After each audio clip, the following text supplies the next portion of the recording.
अस्सलाम वालेकुम, मैं डॉक्टर हसनैन जावेद और आप देख रहे हैं मेरा डिजिटल चैनल।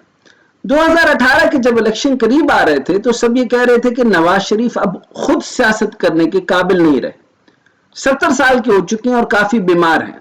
इसलिए कहकर इनको एग्जाम्पशन ना दें। ये जब 17 साल के और 20 साल के थे तब भी ये किसी काबिल नहीं थे, बबलू थे।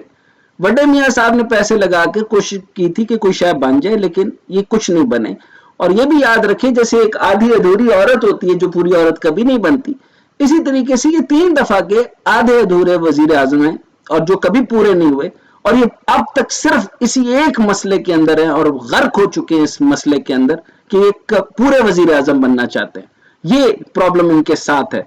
और दूसरी प्रॉब्लम ये, लोग सोच रहे थे कि शायद ये इतने बड़े हो गए हैं कि अपने वजीर आजम के चक्कर से निकल चुके होंगे और कोई सियासी खेल ऐसा खेलेंगे कि मरियम नवाज को वजीर आजम बनवा दें।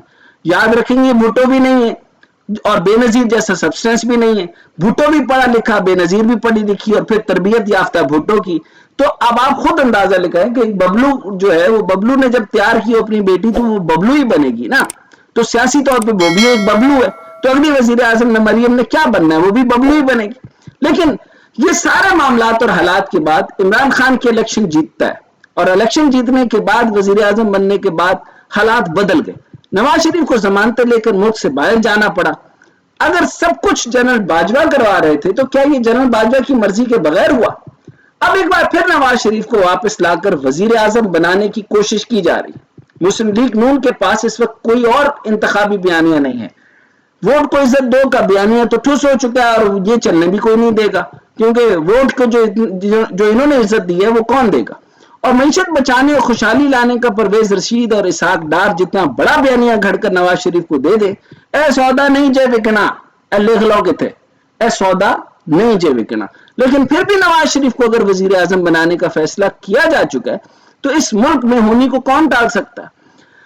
रही बात मैशत की, तो जिन्होंने मैशत ठीक करनी है वो ठीक कर रहे हैं और इन्हीं के इकदाम से डॉलर को भी काबू में कर लिया गया है और पूरी कोशिश की जा रही है कि सऊदी अरब और यूएई से इन्वेस्टमेंट आ जाती है तो पाकिस्तानी मैशत काफी संभल जाएगी। रही बात सियासतदानों की, तो इनका तमाशा लगा रहेगा और एक पॉलिसी बना देनी चाहिए। ये मेरा ख्याल है कि जो भी सियासतदान आए, माशी पॉलिसी एक ही चलती रहे, इसमें रद्द-बदल ना किया जाए। अगर ये सोचा जा रहा है कि नवाज शरीफ चुपचाप हुकूमत करेंगे और खुद को खुद मुख्तार वजीर आजम साबित करने की कोशिश नहीं करेंगे तो वजीर आजम बनाना एक दफा फिर खतरा मोल लेने के बराबर है। इनका कुछ पता नहीं कि कब खड़े होकर कहना शुरू कर दें कि मनुकू कड़ा, यानी मुझे क्यों निकाला, मुझे क्यों निकाला, और वजीर आजम होते हुए काला कोट पहन कर सुप्रीम कोर्ट पहुंच जाए। इसमें कोई शक नहीं कि नवाज शरीफ की सारी सियासत डील और पावर ग्रैबिंग पर कायम। नवाज शरीफ जिसकी आशीर्वाद से सियासत में आते हैं, सब जानते हैं कि फिर इन्हीं से ही उलझ बैठते हैं। और जितने वो जमहूरी हैं, तारीख अच्छी तरह जानती है कि नवाज शरीफ अपने मुफादात के लिए 1988 में मोहम्मद खान जुनीजो के बजाय जनरल ज़ियाउल हक के साथ चलने का फैसला किया था, क्योंकि इन्हें इस वक्त मुफाद इसी में नजर आ रहा था। 1988 के इलेक्शन में जिस जमहूरी इत्तेहाद के लीडर बने, इसका मकसद एक जमहूरी लीडर बेनजीर भुट्टो और पीपल्स पार्टी यानी सियासी नुकसान पहुंचाना था बेनजीर भुट्टो को। और नवाज शरीफ इसी सीढ़ी पर चढ़कर 1990 में वजीर आजम बने।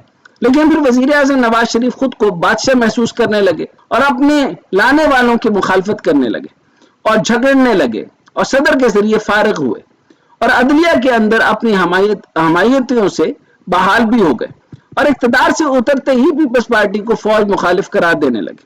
और ऐसा बयानिया घड़ा के वो फौज की हमायती हैं और बेनजीर भुट्टो और पीपल्स पार्टी मगरब की सोच फैला रही है। यानी अब जो इकट्ठे बैठे हुए हैं, ये मामलात ये एक दूसरे के बारे में करते रहे और यही बयानिया बनाकर वो 2/3 अक्सरियत से इख्तिदार में आए। और इस दौर में पीपल्स पार्टी को सख्त तरीन इंतकाम का निशाना भी बनाया गया। इख्तिदार में आते ही नवाज शरीफ ने एक अमेरिका से दोस्ती कर ली, यानी अच्छे ताल्लुकात बना लिए और साथ ही इन्हें लगा कि जब चाहेंगे अपनी मर्जी का जनरल लगा लेंगे और जब चाहेंगे कि किसी दूसरे को ले आएंगे। और नवाज शरीफ 5 जनरल तब्दील करने वाले वजीर आजम का रिकॉर्ड भी बना चुके हैं, मगर किसी से भी न बन सकी। यानी नवाज शरीफ अंदर से बहुत बड़े डिक्टेटर हैं।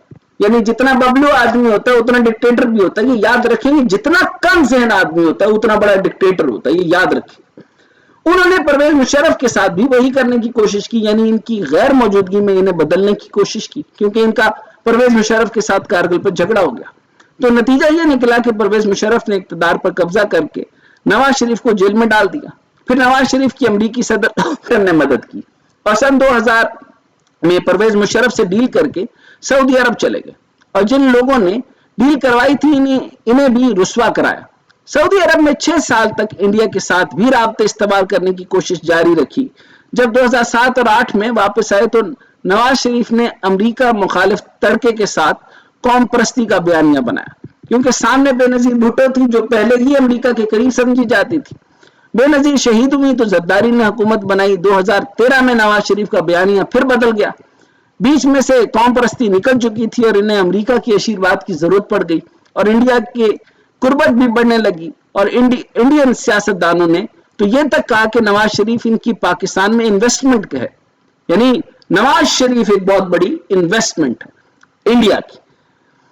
اس دوران کبھی کشمیر کا نعرہ نہ لگایا. آپ کو یاد ہوگا کہ کلبھوشن یادیو کے پکڑے جانے پر بھی اس کا نام لینے سے انکار کر دیا. نواز شریف کو لگتا تھا کہ وہ امریکہ اور انڈیا سے گہرے تعلقات اور اثر و رسوخ کو اپنی اسٹیبلشمنٹ کے خلاف استعمال کر لیں گے اور اب ایک بار پھر نواز شریف لندن سے واپس آ کر وزیر اعظم بننا چاہتے ہیں.